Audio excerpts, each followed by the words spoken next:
Good morning, কেমন আছেন সবাই? বাড়িতে এসছি, দুদিন হয়ে গেছে। দুবাইতে নামার পর আর কোনো ভিডিও করিনি, কারণ প্রচণ্ড টায়ার্ড আর অসুস্থ হয়ে গিয়েছিলাম। 6 ঘন্টা লেওভারের পর ভোরবেলায় ছিল ফ্লাইট, সেখান থেকে আরও 5 ঘন্টা, তারপর আবার গাড়ি করে এতটা জার্নি।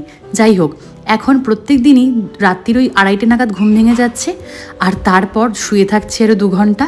এখন বাজে ভোর ওই 5:20 মতন। সকালবেলাতে হাঁটতে বেরিয়েছি।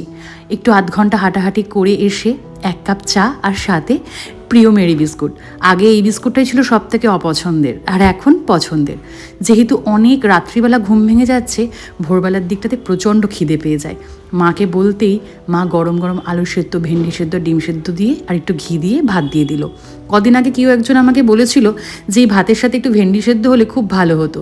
আজকে নিশ্চয়ই সে ভিডিওটা দেখবে আর খুশি হবে।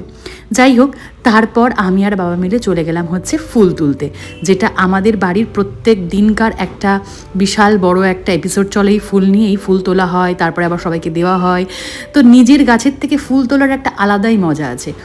আর যেহেতু শুনেছেন আমার মায়ের সমস্ত লোকজন যে আজকে আমি আসব, তো অনেক সবজি টবজি নিয়ে চলে এসছে। সাথে রয়েছে কচু শাক, লাউ, ভেন্ডি, বেগুন, আরও কত কী সবজি। চোখের সামনে এতগুলো সবজি হাত দিয়ে ধরে ধরে দাম যাচাই করে কিনতে বেশ মজা লাগছিল। টুকটাক করে চলছে এইভাবে দিন। সাথে আপনারাও থাকবেন। ব্লগ দিতে একটু দেরি হচ্ছে, তার কারণ খুব টায়ার্ড রয়েছি, শারীরিক কিছু অসুস্থতাও রয়েছে। যাই হোক, আজকের মতো এটুকুই। দেখা হচ্ছে খুব তাড়াতাড়ি নতুন আরও একটি গল্পে।